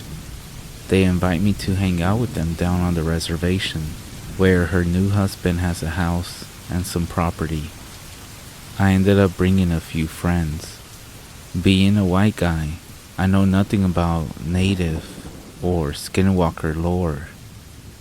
One of the friends that comes along, Gregory, however, is into horror and demons, things like that, and knows all these different werewolf, vampire, and even skinwalker stories. That first night, with not much else to do, we are out in the middle of a few 100,000 acres of hills and wooded land. We end up sitting around a small bonfire, with him telling us one story after the next. The next day, we all take a walk to the elementary school to bring my nephew home. My sister usually picks him up, but she has some errands to run. Along the way, we pass this scraggly looking dude sitting beneath this tree beside the road. He looks kind of old, but in a way that is difficult to say just how old. Regardless, it's definitely creepy the way he's watching us. His eyes kind of flat and dull, as if unaffected by the sunlight. As we make our way back from the school, my nephew seems pretty quiet and shy. When he sees this guy, he ducks behind me and starts tugging on my shirt. I ask him what's up, and without taking his eyes off the guy, he whispers, "I don't like that man. He's bad." The way he said it gives me chills, but I really don't think all that much more about it. Well, that night, Gregory and my other two friends, Jeff and Sarah, and I all head out to go check out this abandoned part of the reservation, which supposedly is haunted. We had been warned not to by my brother-in-law. He says it is an inhabited place of ghosts of the past and some kind of dark being. Of course, that only serves to make us want to go even more. So we dismiss his warnings and ghost stories take the keys to my sister's SUV, and off we go. When we first get there, I have to admit, it is a lot spookier looking and feeling than any one of us had expected, consisting of only a handful of abandoned structures, most of the faded and graying wood, and the biggest of which is only 2 stories. It looks to me to have been some sort of mining town, like the kind that you see on westerns on TV. Anyways, just about every window is completely busted out, with only a shared appointed pane hanging here and there. There isn't a single door still in place, and definitely not an item of any value anywhere to be seen. In fact, there isn't much of anything at all. As we walk around, going up to and looking into some of the places, but not entering, Jeff takes us to telling us how this reminds him of one of his past flings with some girl. Sarah and I rolled our eyes, as we always do when he starts waxing old memories and then goes off a little ways, leaving him and Gregory together. We find a cozy corner out of sight and start getting comfortable, if you know what I mean. We are going at it for all 5 seconds when we both notice it has suddenly turned chill. Just as we huddle together for warmness, we hear a blood-curdling scream. We jump up and run back into the direction of the SUV and where we last saw Gregory and Jeff. There, they are facing the remains of the storefront, their eyes staring straight ahead and oblivious to the fact that we are there. Sarah and I both look to where they are staring, and we see this creature, that it is a wolf-like creature, but yet not being a wolf completely. I'm still not sure to this day if it was real or not. Either way, I for one am scared, as I have never been in my life. Its body is fully covered in hair, and it had these long wraith-like fingers, which end in thick curled nails, definitely claw-like. Its head is the worst though. Its eyes are just these 2 chunks of dark coal, flat, and emotionless. Its mouth is full of small daggers. I'm not sure how long we stand there frozen. Finally, it takes a step forward, and as if released from some spell, we bolt to the truck. Jeff and I jump into the front seat, he to the driver's side, and me in the passenger, while Gregory and Sarah go for the back.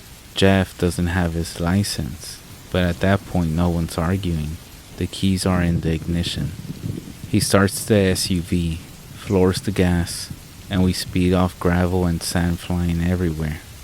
I look out the window on my side, and then all around. I see nothing through the cloud of dust and the darkening twilight. When I turn to look back at Gregory, the only thing he could think to say is, "You got some lipstick on your chin." Just down the road some, Jeff slows the truck. By this time we are all laughing and making fun of each other for running away from shadows. Just then, a look of fright comes over Sarah's face, and without saying a word, she points a trembling finger out towards the trees along the side of the road. There, back in the dark of the trees, is where we see the shadow-like figure running just inside the tree line, as if it's keeping pace with us, and we all yell in unison to Jeff, and he again presses down on the gas. The SUV springs into life, but that thing, whatever it is, stays with us every inch of the way. It is only when we see the lights to my sister's porch that making the turn off to her. When we pull up to the house, my brother-in-law is out on the porch with this guy dressed in a long-sleeve button white shirt, blue jeans, and work boots. He later introduces himself as the local shaman. When we get up to the porch, the guy is in the middle of some kind of blessing. When he finishes, my brother-in-law simply turns to us and says, "Now you know, maybe next time you'll listen." Later, after the shaman leaves, he admonishes us, saying that by telling the skinwalker stories, we put everyone out there in danger. He said just mentioning them can make them come and seek you out.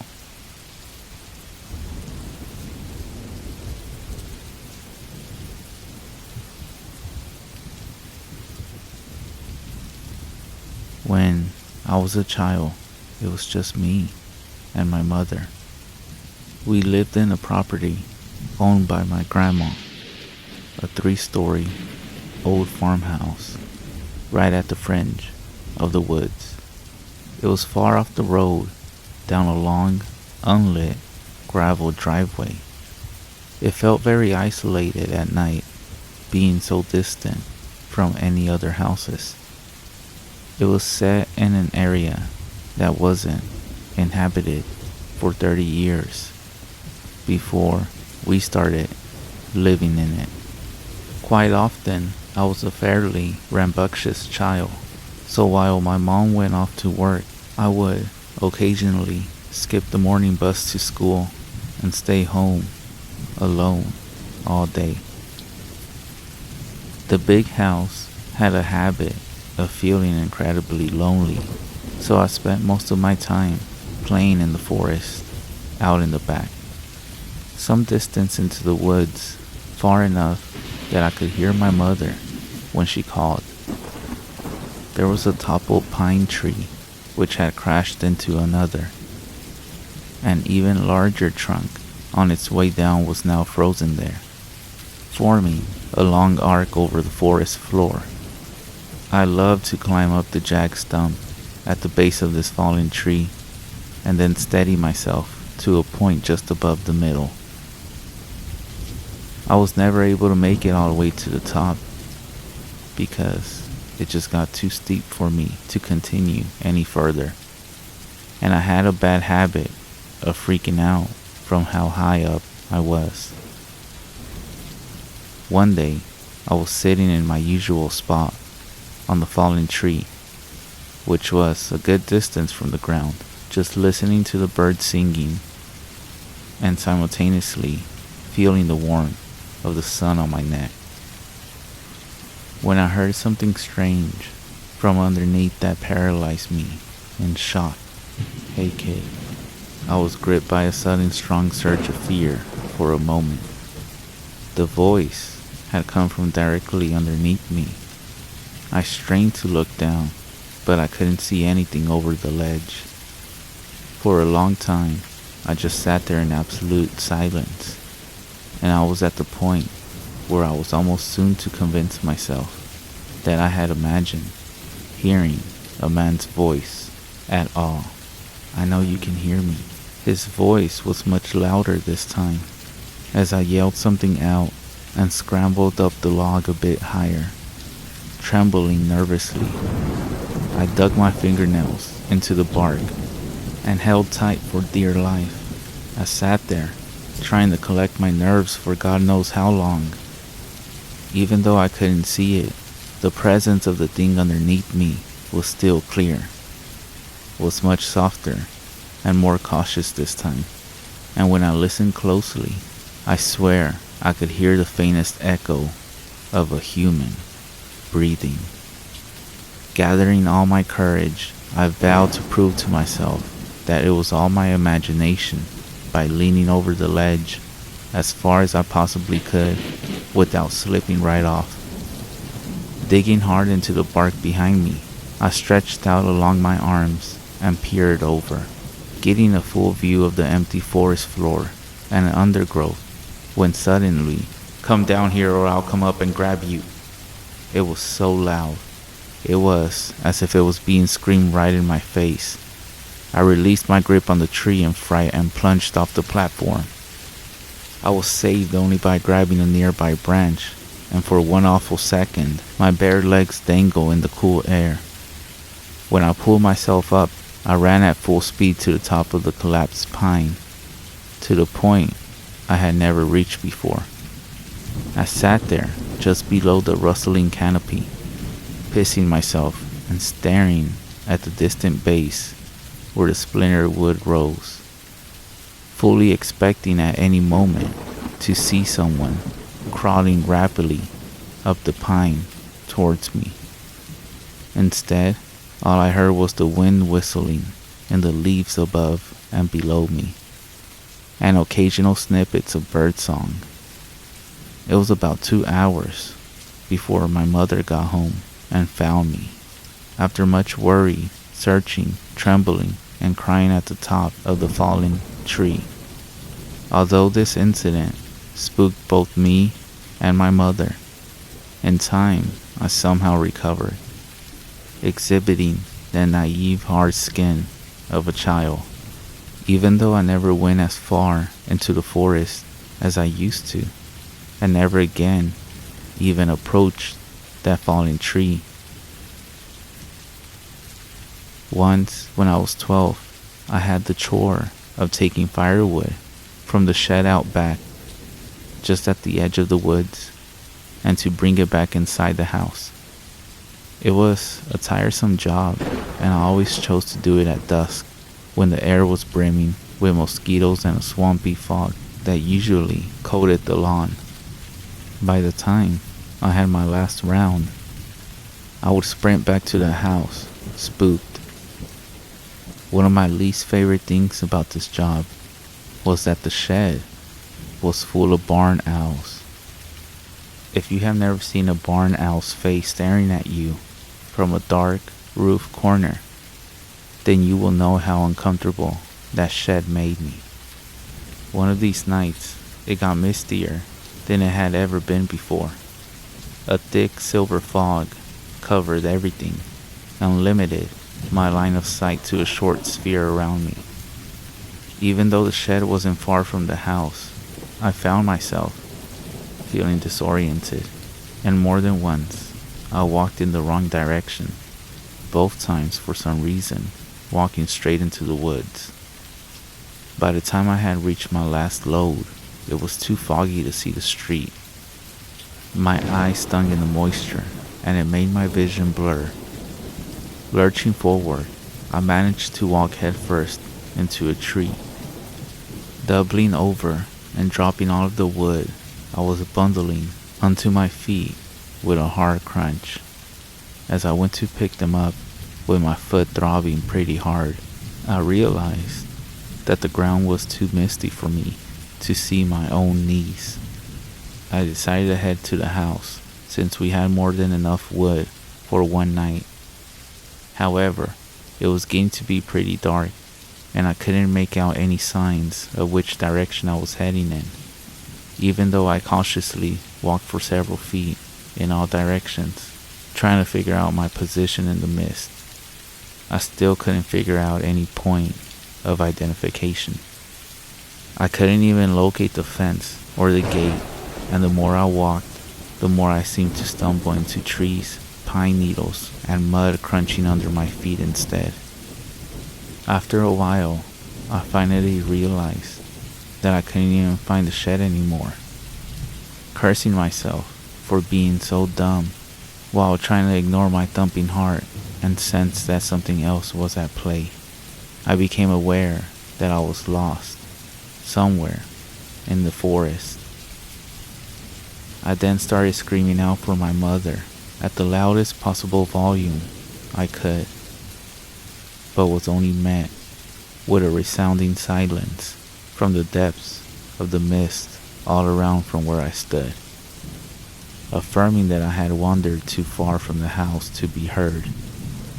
As a deep panic started to settle on me, I noticed a glimpse of something pink moving against a nearby pine trunk.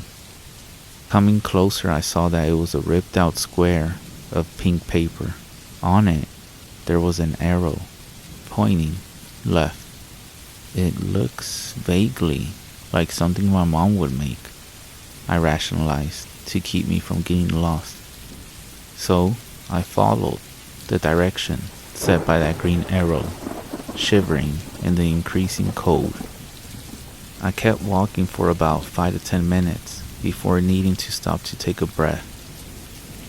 My heart was pounding so fast, it was beginning to hurt. As I was sitting down, however, I spied what appeared to be another note hanging on a nearby trunk. I noticed this one was embedded with a long nail. It bore another arrow, this one pointing up, and a small, sloppy written note that said, "This way." Despite my increasing panic, I convinced myself that these notes were my only shot at getting back before nightfall.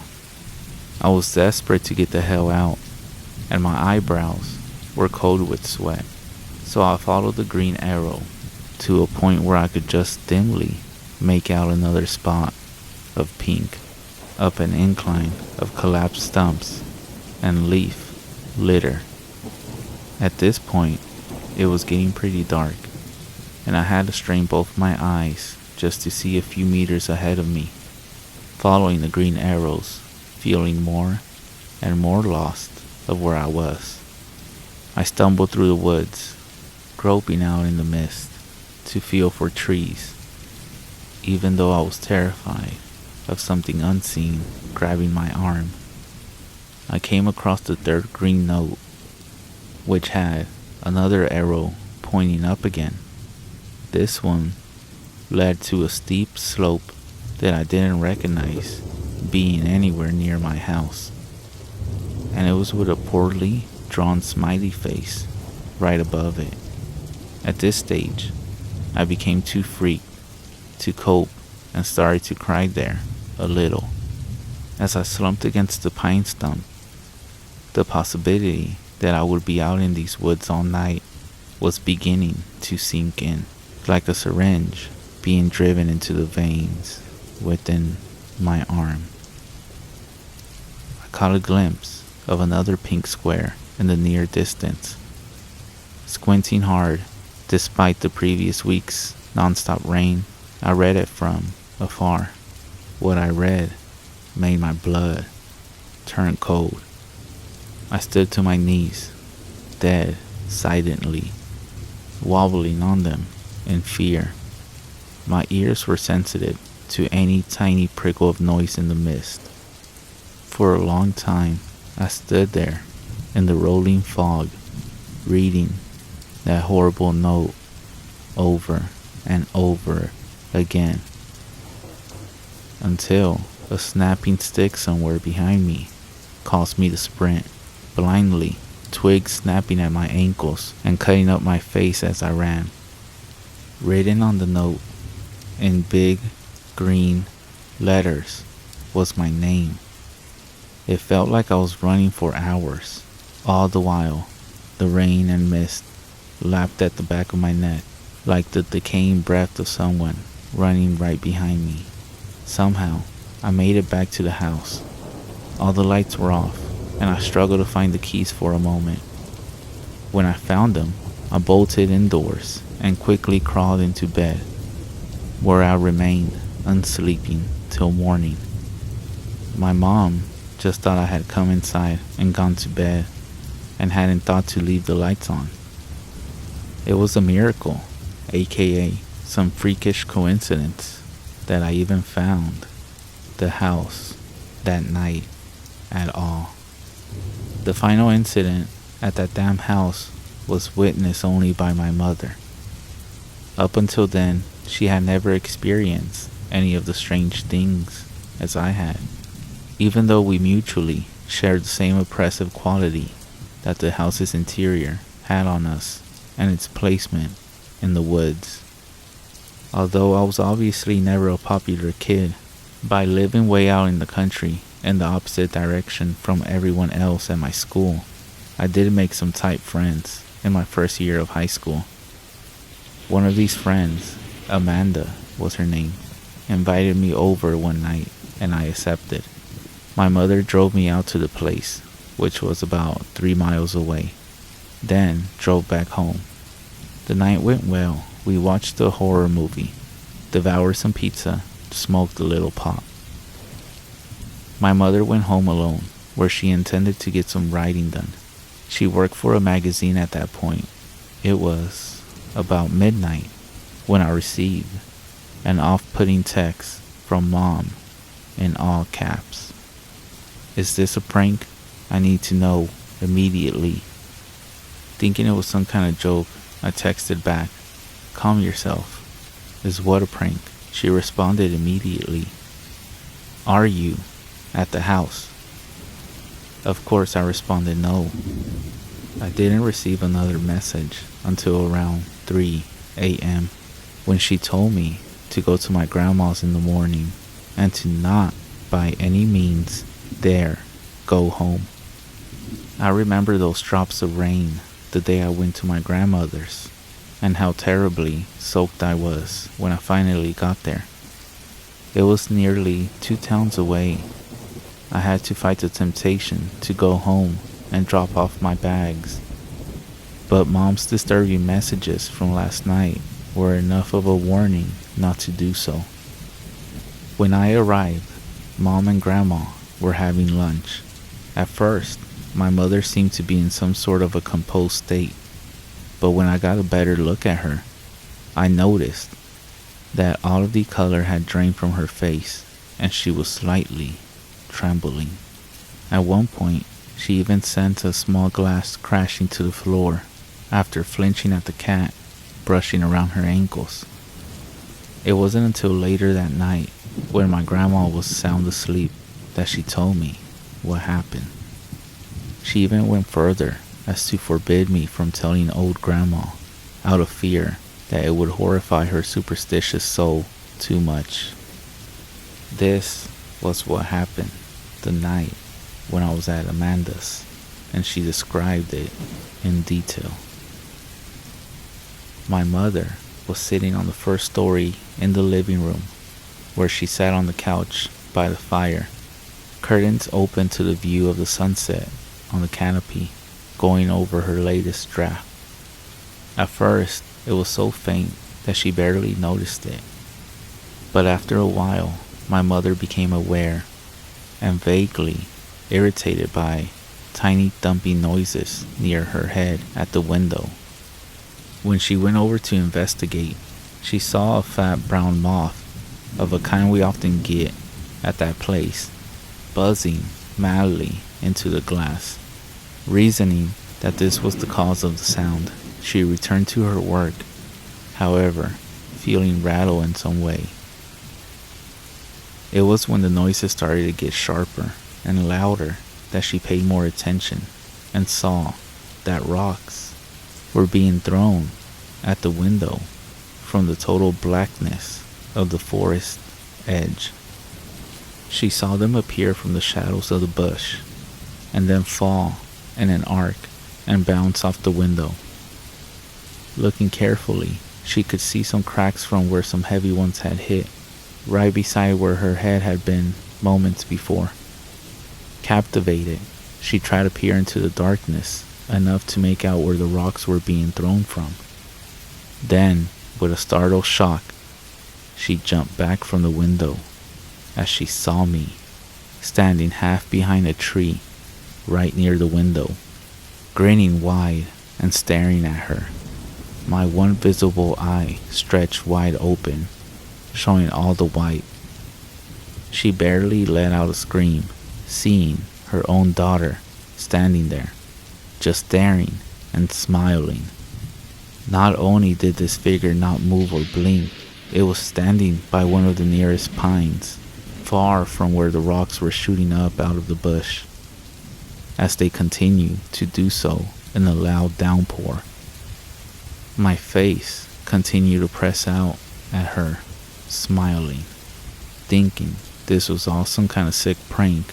My mother shouted my name at the top of her lungs. However, instead of responding, the mouth of this thing behind the tree just started moving, as if it were saying words silently, really, really fast. Suddenly, it turned its head to the side, and it seemed to be speaking with someone else behind the tree, my mom said, who couldn't be seen. But she could see a formless black shape hanging against the other side of the tree. The girl that looked like me kept staring at my mother and doing the silent, speed-talking thing, then turning and whispering to the thing next to her. Then she would turn back and start up again. Breaking the spell, she suddenly pointed straight at my mother and started laughing.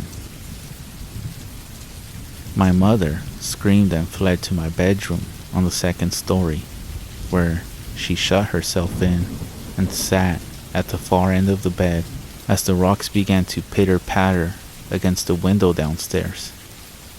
In my room, my mother said she did not feel safe. There was an awful smell and a weird humming noise in the walls, as she described. She tried to pray for a time before giving up and just listening to the rocks pelt the walls and windows. Somewhere in the kitchen, she caught the distinct sound of a window actually smashing and the weird, continuous humming. Listening more carefully, she could identify it as the softest hint of a mumbling voice.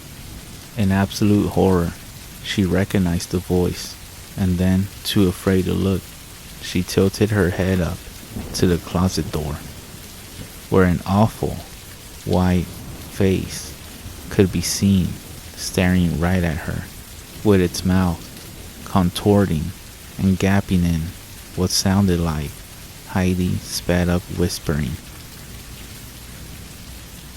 The closet door was only a meter from my mother.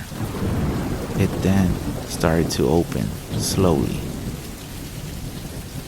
My mother immediately bolted to the door, only to fumble with the lock as bigger and bigger rocks came crashing through the window, which burst apart in a spray of glass shards before finally getting out. Running out the house, completely keeping her eyes off the woods, getting into her vehicle and driving off. She said as she glanced back right at the end of the drive, and she saw two unmistakable human forms standing at my broken bedroom window, watching as her vehicle got further and further away from our house. This would be their final farewell, as my mother never stepped foot in that place again. As my mother told this story, she broke down into tears. I didn't doubt her, and I still don't. I truly believe that she experienced what she said she did. It was also quite clear that we were done living in that house for once and for all. I only went back once with my dad, who I rarely see now. He came from another state to help us move. Mom had already found a place in town and moved in. My dad and I just loaded up his truck with all that was left inside there.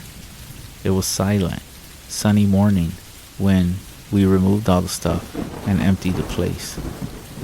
I wish I could say there was some closure, some final spooking to cap it all off, but there wasn't. It was just a relief to be out of there. There are, however, two things that I have to mention. When we checked the house for any signs of intruders, we found that several windows, including one in my bedroom and the kitchen, had been smashed and rocks were lying on the floor. 2. Dad went out into the trees for a bit to take a leak. When he came back, he asked me how long we had the swing set for. Needless to say, we never had a swing set, so I was fairly unsettled to discover that in the weeks since we had been gone, someone had assembled a rope swing set from one of the highest branches of the old pine over the ridge, against which was the fallen log I had stopped climbing many years ago. It was obviously new rope and a nicely polished, sanded down wooden set. Dad, wanting to keep my mind from recent events, said that a neighbor maybe set it up, not realizing it was on our property. Of course, he knew as well as I did that we had no neighbors for at least a mile in any direction. There were no houses in all that space, and never in my time living there did I ever see any other signs of humans living. But I let it all go and was pleased enough just to say good riddance to that horrible place as we drove off for good. For the most part, I found it best to try and forget what happened at that place. Sometimes, I just can't help but ponder it, even though it's been long enough now that I no longer feel scared talking about it. But for a long while, I couldn't. My grandma just recently sold the house to a new family, that being a young couple and their little son, shortly after we moved out. Despite my mother's desperate insistence that it be left empty, now she refuses to talk about what happened altogether. I'm less anxious about it, even though sometimes I can't help but let my imagination get the better of me. All I can do is think of that old house, the fallen down tree, the new family that moved in, and the swing out back, gently spinning in the breeze, as that little boy toddles, obviously, towards it.